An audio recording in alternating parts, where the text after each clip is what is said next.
Ребята, всем привет! Меня зовут Айнура, и сегодняшнее видео посвящено международному экзамену IELTS, в особенности General IELTS, так как Ник. Познакомьтесь, Николас. Hi, Nick.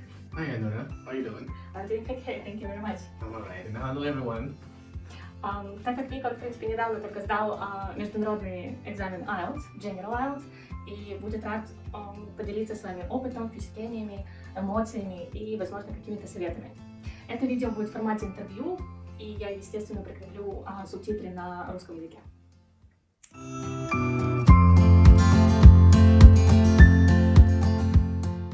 Okay, so it was your first time taking an IELTS exam, right? Oh yeah, it was. We have some other things going on in life that needs the exam, So I how had was to take it? it. The exam was okay.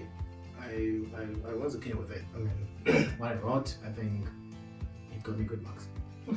Hopefully. Yeah, hopefully. So were you terrified? Not really. I wasn't.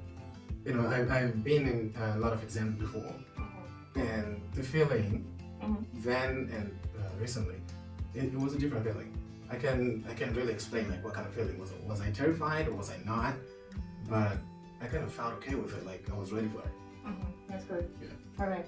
So let's start with some basic questions here about IELTS. Can you tell me what is the difference between General IELTS and academic IELTS? So it kind of says it in the names. Academic, we are focusing on our school knowledge, what have you studied in school.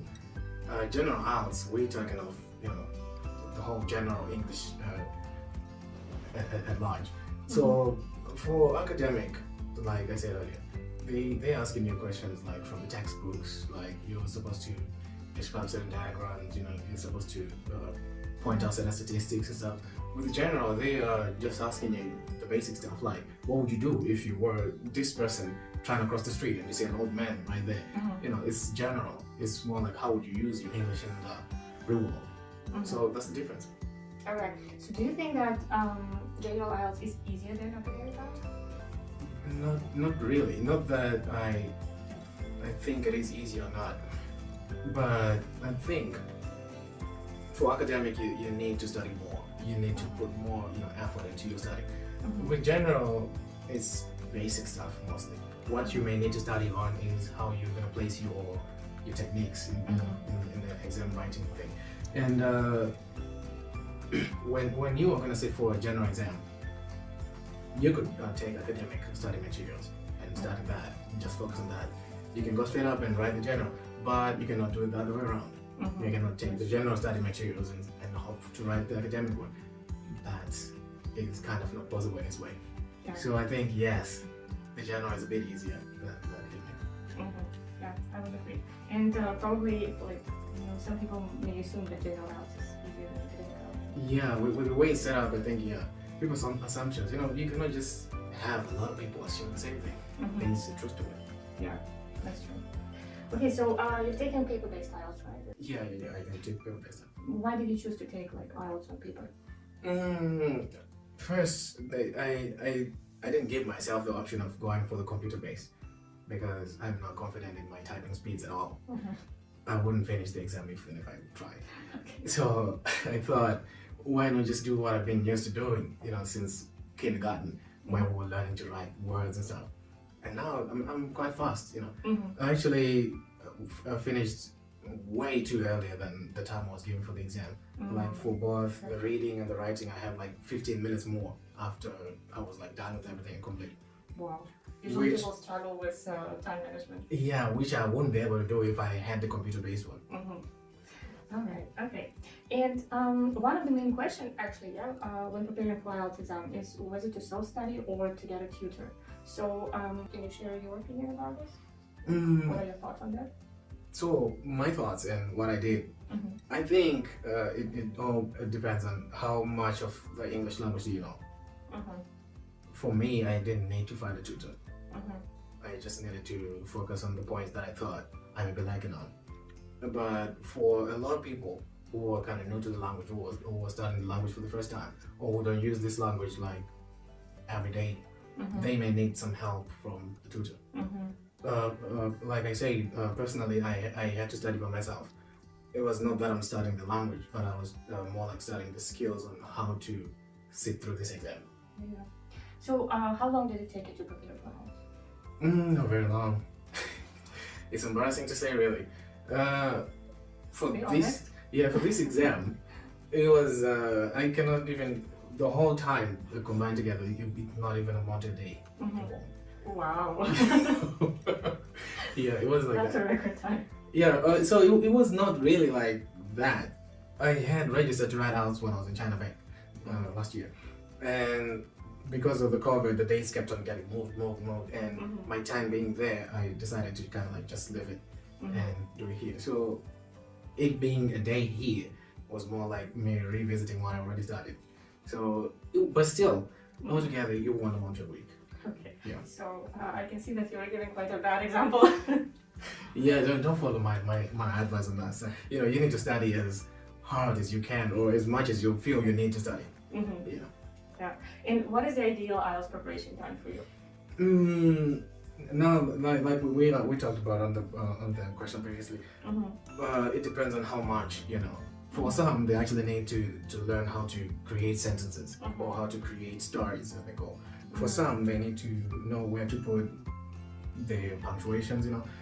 For some, they need to, you know, learn how to be creative in a different language, which is a bit hard. I was also another thing that's kind of off topic a little bit, but I was an English teacher back in China. So I kind of saw how they kind of formulate their stories as they go. They just think of this story in their own language, and then they're now trying to translate it, which will be time consuming a lot. And it's actually a big problem, you know, when you try to translate like some sentences, you know, and to express your opinion, like saying or thinking in your own way, and then like in your own language, and then try to translate it to English. Yeah. So that now it kind of, there's not like this is the amount of time you need to study. You just need to study. If your exam is next year, if you feel like you need the whole year to study, use it. If your exam is tomorrow and you feel like you only need 30 minutes, use it. So it kind of depends on what level do you have or do you believe yourself to be on. Yeah, I agree with you. So what is the best way to prepare for IELTS? Best way?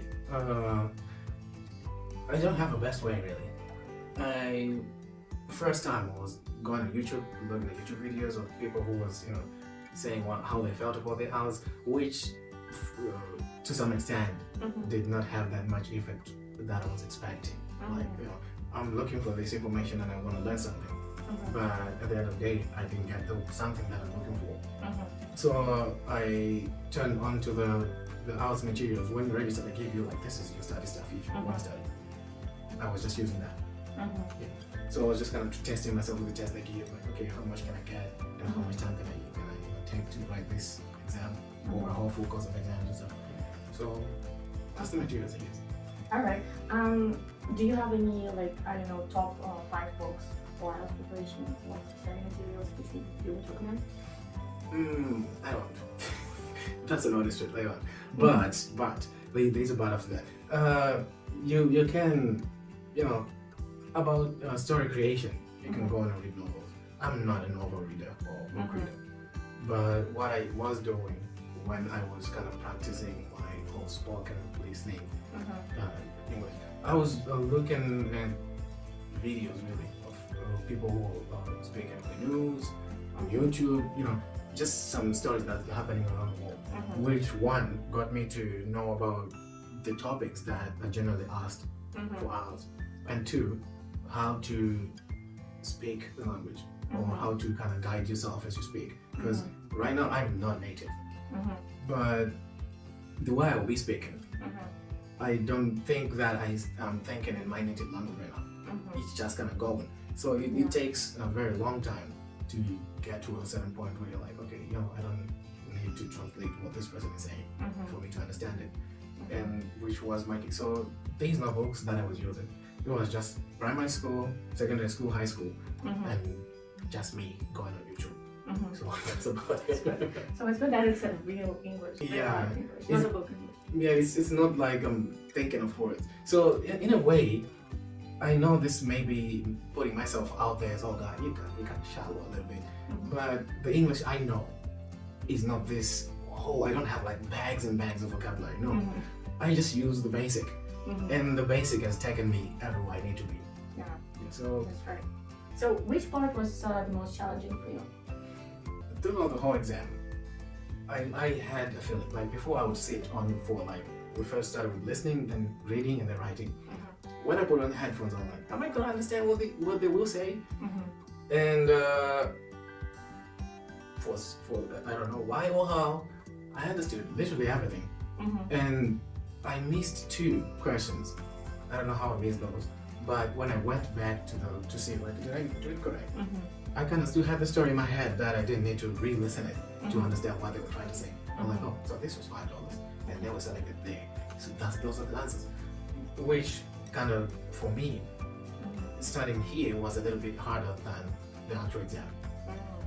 And the reading, I picked up this other technique from the IELTS materials they gave.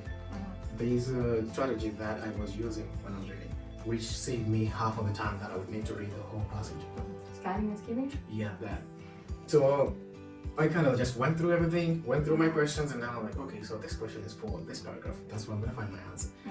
And just knowing the basic, what I call the basics is just know the synonyms of words. That's mostly where they kind of trick you. Like, okay, we're looking for. They say in the paragraph in the year 1960, and then in the question like what happened in the 60s, or what happened in the 20th century, and then you're like, 20th century. You're looking at the 2000s, but no, it's not. It's the 19th. So that way, if you're gonna be confused a little bit, you'll miss it. And again, it was a little bit harder for me starting here than it was writing an exam. On the writing, the questions were too straightforward. They didn't need me to do much, so it wasn't hard. So, like I was saying before, I didn't have this terrified feeling. Oh my God, exam! I just went through it before the exam. I was writing it, and I felt like, oh, I feel like I've done this before, like exactly this stuff. So I cannot say really there was a part that was terrifying for me. That's good. That's good. So one of the key things which really do matter in IELTS preparation is learning how to manage time, right? And in your opinion, how to distribute the time you have in the best way to answer all the questions? So first, there are different kinds of exams that you are given. We have the listening, the speaking, the writing, and reading. When listening, you need to learn to understand as you listen. Like, write what you're hearing right now. You gotta understand it. Not to try and pick a word from what's being said. Because that way, you're going to miss the whole thing when you're trying to translate that one word. So if you would understand just the way you understand your mom telling you, go and do this and this and that, you don't need to pick up like she said cup and kitchen. That's right. No, you just know that mom said this. So that goes on with practice. Now this practice goes on to what you listen to. Some people listen to podcasts. There are so many podcasts you can find on what is this? Amazon. To BBC, by the way. Yeah. Oh, you see, that's another way. You can listen to the Yeah. news. You can listen to Amazon podcasts. You can listen to Apple Store podcasts. Anything. You don't have to understand it right away, but get your brain used to the idea of listening to English and understanding it. That's for the listening. And for the reading, like we say, scanning and skimming. Read the first paragraph complete and first sentence of each and every paragraph that follows, and the last sentence of the last paragraph. These are the main points of the whole story. So if they're going to talk about farming, you know that in paragraph 5 they talked about farming because it is there in the first sentence. And for writing, first go through your question, write down your points. Like just write. So they're not going to ask you, oh, you're this person or your grandma is sick. She's in a remote area where transport is kind of difficult to get, and you need to ask your boss to give you a car so you go get your grandma to the hospital. This may be your question or the scenario. So you need to know, okay, so what do I need to tell my boss right now? I need to tell my boss that first, my grandma is sick. What is she sick of, right? What's troubling her? And what do you need from the boss? Well, that is the question. Why are you telling the boss this? And when do you need it? So you just ask the question, what is it that's troubling my grandma? What do I need from you, boss? When do I need it? When do I bring it back? These are your points. You can expand these as you go. So if you're gonna be asking questions, what's my grandma, what's the problem? Oh, she broke a leg, or she ate too much soup, something like that. And what do I need from you, boss? I need a car. And preferably this big because I'm gonna have to bring the whole family together. You know. Was it your question? No, it wasn't my question. This is just This is an this example? is a wild example. Yeah. So it's something like that. And when do you need the car? I need the car next week, or I need the car like right now or tomorrow because my grandma broke her leg yesterday, or just today. I just received a phone call. So as you think of these points, you expand it. No, you're writing it. That saves you time. Don't take too much time thinking.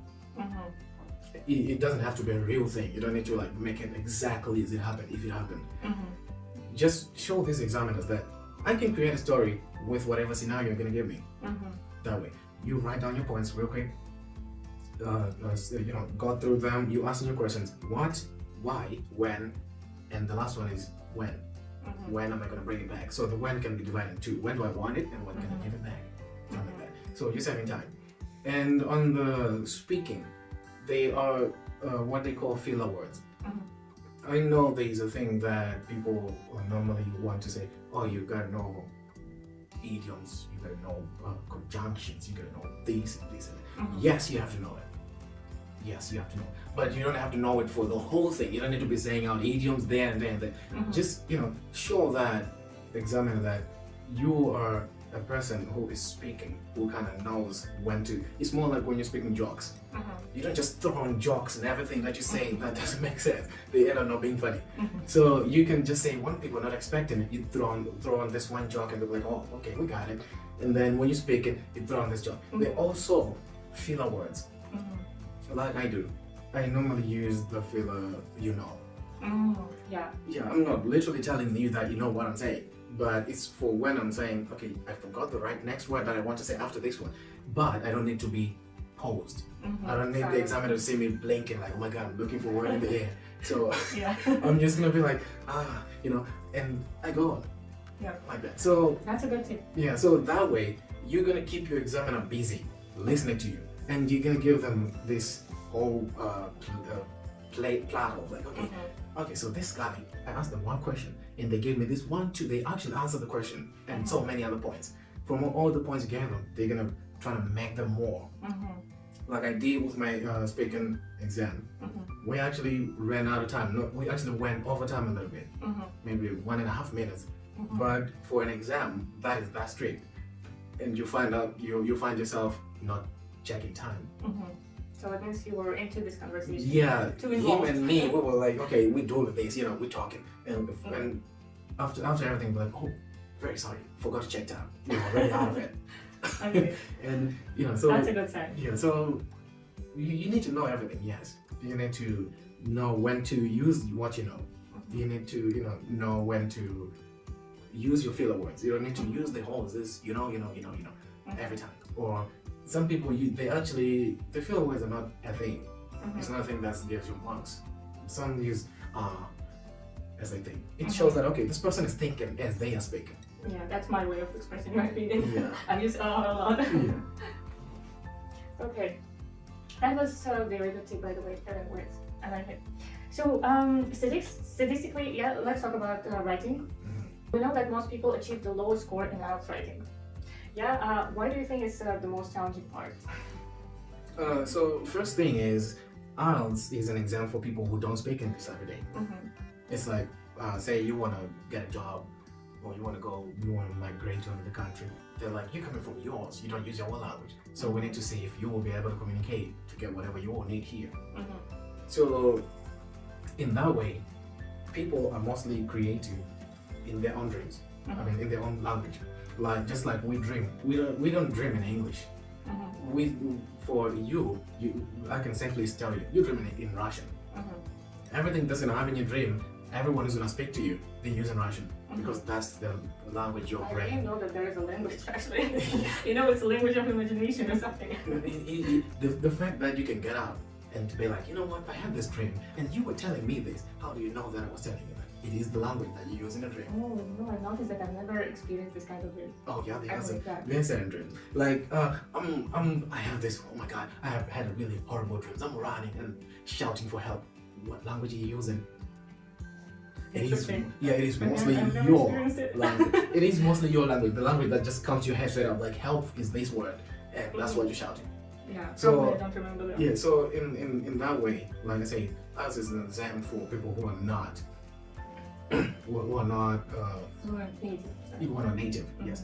So the whole comprehension or the whole creating stories, the whole essay, the writing part, it becomes a little bit hard for them. It takes them a longer time than a native would trying to write down something, because, like I said earlier, you need to think in your language, translate what you're thinking, and put it down on paper.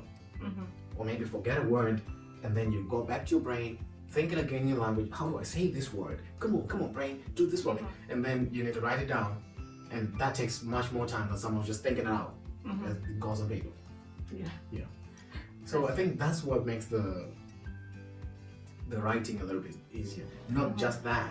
Another thing, like I was saying, knowing when to use what this vocabulary that we have, our idioms. Actually, punctuation, knowing when to put the comma, the exclamation marks, the question mark, knowing all that and to put the full stop. These are the points that actually marked, they give you marks. Knowing like, okay, so if I'm gonna start a new sentence and it's my last one, or it's my conclusion, so you write in conclusion. You don't just write in conclusion, this means that. No, you write in conclusion, you need to put on a comma. You need to show that you need to write it as you can speak it. So you'll be like, in conclusion, you breathe. There's a pause. You put in a comma right there. And then what you say, you need to know if I'm gonna list 3 things like shoes, coats, and hats. Where do I put the commas and where do I not? So this whole punctuation. So we can say creativity in your head, learning the language. Common sense as well. Yes. Knowing all your skills and knowing how to use them on the paper. Knowing your punctuation. And actually knowing how to structure your essay, as you call. So you need to know there's an introduction. The introduction is mostly telling me about the story. What is the story about? Not everything. The body is what happened. What exactly is it? The conclusion. What then happened after everything? Right. So this is the story of, okay, I was running, and why was I running? That's the body. And what happened after I ran? Did I lose or did I win? So you need to know how to structure it. So in doing all that, it's a lot for just an hour. I mean, within an hour, to say, you need to sit down there. We gave you 60 minutes. You need to give us a story, or 2 stories actually. This happened, that, and the other one says this. So you're gonna think of this one and think of that one as well and write down, which is a little bit difficult, to be honest. So I think that is what makes it a little bit difficult for people. Yeah, that's why it's the most challenging part. Well, basically we've talked about speaking part, right, as well. But do you have any do's and don'ts for speaking section? Yeah, so about the speaking, I don't know if you guys have been noticing, you need to open up. Opening up doesn't mean saying a lot. Opening up needs to show the person you're talking to that they can ask you more. You know, your gestures. Yes, your body language. You need to look straight into the camera if you're gonna do the video. You need to look straight in that face if it's gonna be face to face. So they know that, oh, you know, the next question. Oh, actually need to know more about that. A little bit, you know, as you give them, answer the question. And at the end, like I was doing, leave them a little bit of something that they'll need to know more about so they can ask you more questions. Yeah. Like, can you provide an example? Like, my question was like, what's your favorite plant? No, yeah, what's your favorite flower actually? So I was telling him about the flower, like, oh, it's this flower, it looks like this. Because that was the question. Like, I'm giving you 2 minutes, 1 minute you think about it, and then 2 minutes you tell me about it. So I gave him the whole thing. Okay, so this is my flower, and when did I see it, and you know what makes it that special. I tell him everything, and after I'm done with everything, I have told him what the questions are asking. But at the end, I just tell him a little bit something that happened with that flower that he needs to know now. So I'd be like, oh, okay, oh, that's good. So what happened?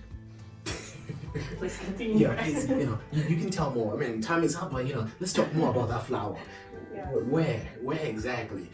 What made you end up there? Did you plan this or did you not plan it? Was it just a coincidental thing, or it was something that you actually wanted to happen that way? And then, you know, you give it more.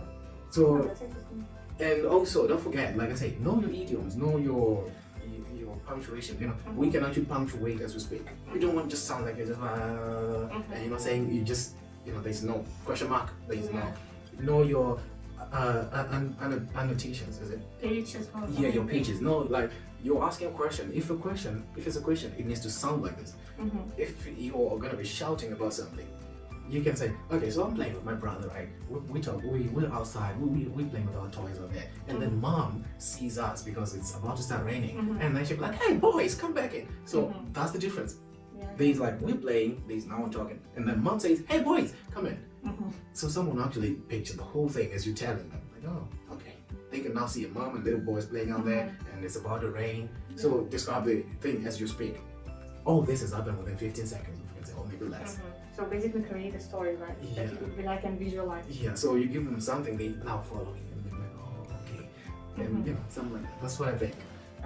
Yeah. And don'ts? Don't just sit there and wait for questions to come your way. Oh, okay. When you walk in, so it all goes with when you walk in. Because mostly what I've been looking at on YouTube is people are telling you what to do when you're already in the exam. When you walk in, show the person that you see them, you know, their person. Show that you're actually happy to be there. You know, this time when they haven't told you, yeah, that this is very, because when you sit down and like, hey, this is me and this is gonna be recorded and stuff, and you're gonna be like, okay, so hey, how you doing? You know, before everything. For me, I got in when the guy was kind of doing some paper stuff, and he actually stopped because I was talking. Like, hey, how you doing? And you know, and he was like, okay, well, there's a new one. And just at the beginning, you give a good impression.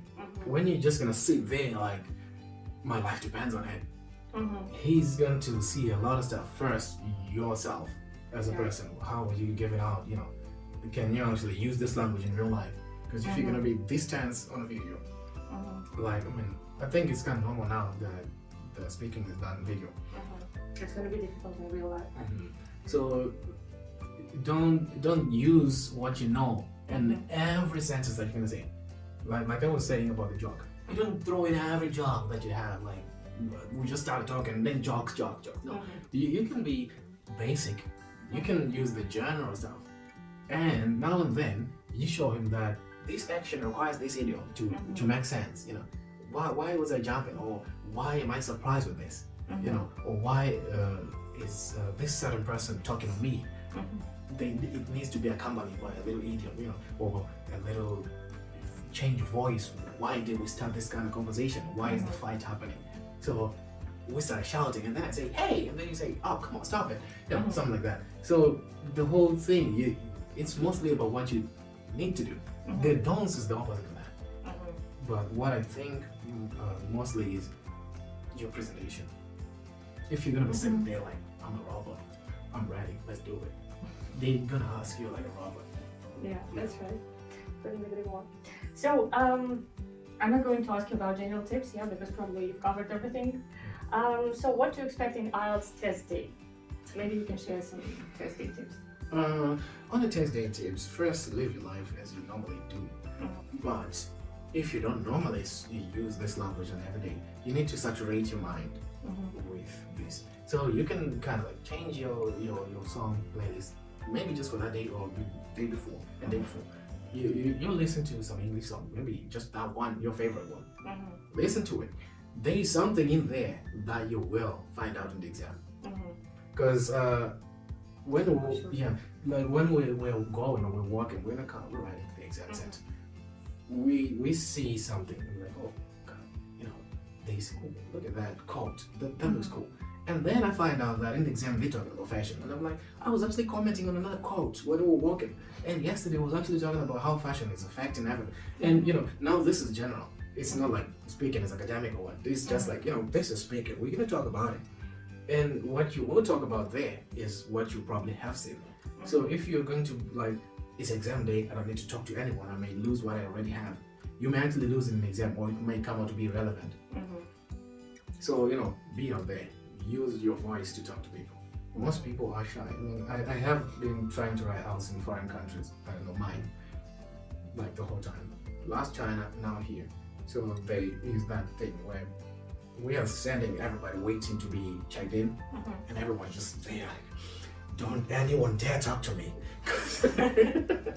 Yes, I can actually understand. Because I may forget what I know already right now. So you know, so I think, you know, living your life. Of course, you know that is exam day. Live your life. Talk to people. If you have friends who speak English, talk to them. Call them. Not about the exam, just about general stuff. Like, hey, just want you to talk to me. I'm trying to exercise what I'm going to do today. It's more like, it's the same way where you see these sports people.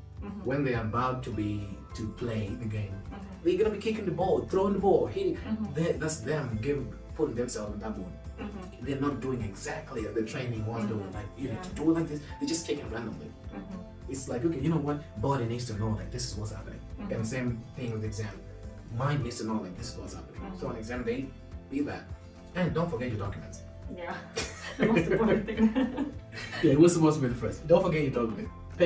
Pack your pencil. Be early. Yeah, and be on time. Pack your pencil. It's mostly pencil. Pack your pencil. But the packing of pencil is not that serious because they have pencils there for those who forgot. And that's about it. Yeah, that's everything you need. But you just don't need to be like scared and close and like, oh, exam day. No, just be yourself. Yeah, okay. Very good tips, Nick. Thank you very much for sharing and for giving your opinion and advice as well. Yeah. So thank you very much for agreeing to be in this video. Oh, it's okay. I will thank you also because it kind of opened me as a person. Yeah, that's the first experience. Yeah, this is my first experience being on that. And yeah, I think I'm expecting good marks. I mean, that's a lot for someone who has. Well, I'm sure. I'm sure it is. Yeah. So, thank you very much again. Yeah. Ребята, спасибо большое. Я надеюсь, что вам очень понравилось. Если вам понравилось, вы можете поддержать это видео лайком или даже его прокомментировать. Я буду очень рада, и Ник тоже будет очень рад. Если у вас есть какие-то вопросы, то, пожалуйста, спрашивайте, мы будем рады на них ответить. Alright, so we say comment, like, and subscribe. Thank you. Bye-bye.